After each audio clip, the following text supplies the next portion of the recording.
ನಮಸ್ಕಾರ, ನಿಮ್ಮೆಲ್ಲರಿಗೂ ನಮ್ಮ ಚಾನಲ್ಗೆ ಸ್ವಾಗತ. ಈ ಎಪಿಸೋಡ್ನಲ್ಲಿ ನಾನು ನಿಮಗೆ ಯಾವೆಲ್ಲ ಎಂಟ್ರೆನ್ಸ್ ಎಕ್ಸಾಮಿನೇಷನ್ ಮುಖಾಂತರ ಯಾವೆಲ್ಲ ಕೋರ್ಸಸ್ನ ಪಡೆದುಕೊಳ್ಬೋದು ಮತ್ತು ಸ್ಪೆಷಲಿ ಯಾವೊಂದು ವಿಷಯಗಳ ಮೇಲೆ ನೀವು ಜಾಸ್ತಿ ಫೋಕಸ್ ಮಾಡಬೇಕಾದ್ರೆ ಸಹ ವಿಡಿಯೋದಲ್ಲಿ ಹೇಳ್ಕೊಡೋರು ಹೋಗ್ತಾ ಇದ್ದೇನೆ. ಭಾಳಷ್ಟು ವಿದ್ಯಾರ್ಥಿಗಳಿಗೆ ಹಾಗೂ ಪೋಷಕರಿಗೂ ಸಹ ಭಾಳಷ್ಟು ಗೊಂದಲ ಇದೆ. ಯಾವ ವಿಷಯಗಳನ್ನು ಓದಿದ್ರೆ ಯಾವೊಂದು ರ್ಯಾಂಕಿಂಗ್ ಬರುತ್ತೆ ಅನ್ನೋದನ್ನು ಸಹ ಭಾಳಷ್ಟು ಕನ್ಫ್ಯೂಷನ್ ಇರೋ ಕಾರಣದಿಂದಾಗಿ ಈ ವಿಡಿಯೋ ಮುಖಾಂತರ ಆ ಕನ್ಫ್ಯೂಸನ್ನು ದೂರ ಮಾಡಲು ಪ್ರಯತ್ನ ಮಾಡ್ತಾ ಇದ್ದೇನೆ. ಈ ಒಂದು ಇನ್ಫಾರ್ಮೇಷನ್ ಚೆನ್ನಾಗಿ ಅನ್ಸಿದ್ರೆ ಲೈಕ್ ಮತ್ತು ಶೇರ್ ಮಾಡೋದನ್ನ ದಯವಿಟ್ಟು ಮರೆಯಬೇಡಿ. ಹಾಗೂ ನೀವು ನಮ್ಮ ಚಾನಲ್ಗೆ ಹೊಸದಾಗಿ ವಿಸಿಟ್ ಮಾಡಿದರೆ ದಯವಿಟ್ಟು ಸಬ್ಸ್ಕ್ರೈಬ್ ಮಾಡಿ ಹಾಗೂ ಬೆಲ್ ಬಟನ್ನ ಪ್ರೆಸ್ ಮಾಡಿ. ಮತ್ತು ಕ್ವಿಕ್ ಅಪ್ಡೇಟ್ಸ್ಗಾಗಿ ನೀವು ಇನ್ಸ್ಟಾಗ್ರಾಮ್ನಲ್ಲಿ ಸಹ ಫಾಲೋ ಮಾಡ್ಬೋದು. ಅದರ ಐಡಿ ನಾನು ನಿಮಗೆ ಸ್ಕ್ರೀನ್ ಮೇಲೆ ತೋರಿಸ್ತಾ ಇದ್ದೇನೆ. ಈಗ ನಾವು ಮುಖ್ಯವಾದಂತಹ ವಿಡಿಯೋನ ಸ್ಟಾರ್ಟ್ ಮಾಡೋಣ. ಸೊ ಮೊದಲನೇದು, ಒಂದು ವೇಳೆ ನಿಮಗೆ MBBS, BDS ಹಾಗೂ ಆಯುಷ್ ಅಂದರೆ ಇಲ್ಲಿ ಆಯುರ್ವೇದ, ಯುನಾನಿ ಹಾಗೂ ಹೋಮಿಯೋಪತಿ ಈ ಒಂದು ಕೋರ್ಸಸ್ಗಳಲ್ಲಿ ನಮಗೆ ಕೌನ್ಸಿಲಿಂಗ್ ಮುಖಾಂತರ ಸೀಟನ್ನು ಪಡೆದುಕೊಳ್ಬೇಕಂದ್ರೆ ಕಂಪಲ್ಸರಿ ನಮಗೆ ನೀಟ್ ಪರೀಕ್ಷೆ ಬರೀಬೇಕಾಗುತ್ತೆ. ಆ ನೀಟ್ ಪರೀಕ್ಷೆ ನ್ಯಾಷನಲ್ ಟೆಸ್ಟಿಂಗ್ ಏಜೆನ್ಸಿ ಕಂಡಕ್ಟ್ ಮಾಡುತ್ತೆ.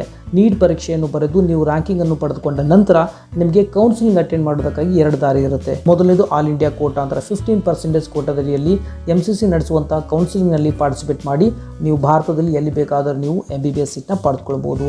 ಇನ್ನೊಂದು, ಕರ್ನಾಟಕ ಎಕ್ಸಾಮಿನೇಷನ್ ಅಥಾರಿಟಿ ನಡೆಸುವಂಥ 85% ಕೋಟಾದಡಿಯಲ್ಲಿ ನೀವು ಕೌನ್ಸಿಲಿಂಗ್ಗೆ ಪಾರ್ಟಿಸಿಪೇಟ್ ಮಾಡಿ ಅಲ್ಲಿ ಸೀಟ್ನ ಪಡೆದುಕೊಳ್ಬೋದು.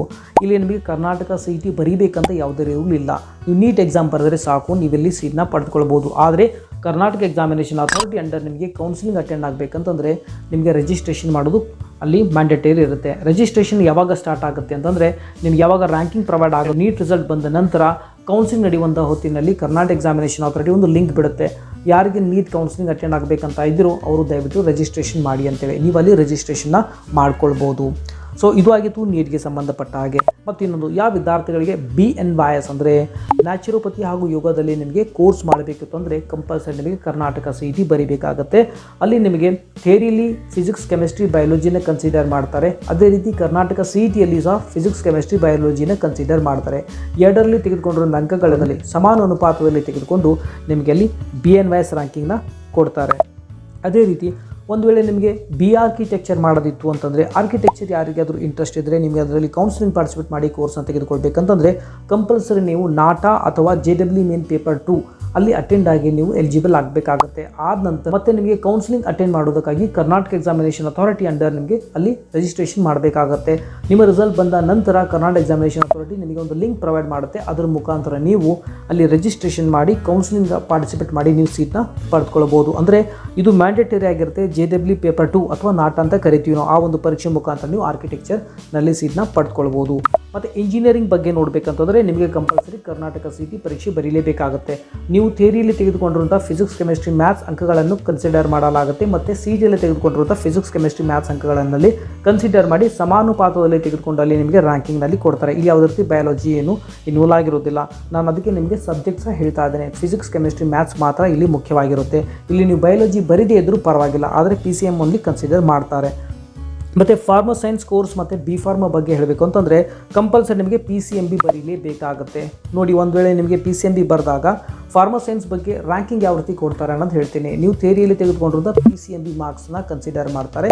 ಮತ್ತು ಈ ಒಂದು ಕರ್ನಾಟಕ CETಯಲ್ಲಿ PCMB ಮಾರ್ಕ್ಸ್ನ ಅಲ್ಲಿ ಕನ್ಸಿಡರ್ ಮಾಡ್ತಾರೆ. ಎರಡನ್ನೂ ಸಮಾನುಪಾತದಲ್ಲಿ ತೆಗೆದುಕೊಂಡು ನಿಮಗೆ ಫಾರ್ಮಾ ಸೈನ್ಸ್ ರ್ಯಾಂಕಿಂಗ್ನಲ್ಲಿ ಕೊಡ್ತಾರೆ. ಮತ್ತು B.Pharmacy ಬಗ್ಗೆ ಹೇಳಬೇಕಂತಂದರೆ ಇಲ್ಲಿ ಥಿಯರಿ ಮಾರ್ಕ್ಸ್ ಕನ್ಸಿಡರ್ ಮಾಡೋದಿಲ್ಲ. ನೀವು ಕರ್ನಾಟಕ CETಯಲ್ಲಿ ಪಡ್ಕೊಂಡಿರುವಂಥ PCM ಆಗಿರ್ಬೋದು ಅಥವಾ PCB, ಈ ಎರಡರಲ್ಲಿ ಒಂದನ್ನು ಅಂದರೆ ಯಾವ್ದು ಹೆಚ್ಚಿಗೆ ಆಗಿರುತ್ತೋ ಅದನ್ನು ಕನ್ಸಿಡರ್ ಮಾಡ್ತಾರೆ. ಒಂದು ಎಕ್ಸಾಂಪಲ್, ನೀವು PCM ಮಾರ್ಕ್ಸಲ್ಲಿ ಹೆಚ್ಚಿಗೆ ತೆಗೆದುಕೊಂಡ್ರೆ PCMನ ಕನ್ಸಿಡರ್ ಮಾಡ್ತಾರೆ, PCBನ ಬಿಟ್ಬಿಡ್ತಾರೆ. ಒಂದು ವೇಳೆ PCBಯಲ್ಲಿ 2, 3, 4 ಆ್ಯಡ್ ಮಾಡಿದಾಗ PCB ಹೆಚ್ಚಿಗಾದರೆ PCMನಲ್ಲಿ ಇಗ್ನೋರ್ ಮಾಡ್ತಾರೆ. ಅಂದರೆ ಒಟ್ಟಲ್ಲಿ ಫಾರ್ಮಸಿ ಬಗ್ಗೆ ಹೇಳಬೇಕಂದ್ರೆ ನಿಮಗೆ ಕರ್ನಾಟಕ CETಯಲ್ಲಿ ತೆಗೆದುಕೊಂಡಿರುವಂಥ ಅಂಕಗಳು ಮಾತ್ರ ಮುಖ್ಯವಾಗಿರುತ್ತೆ.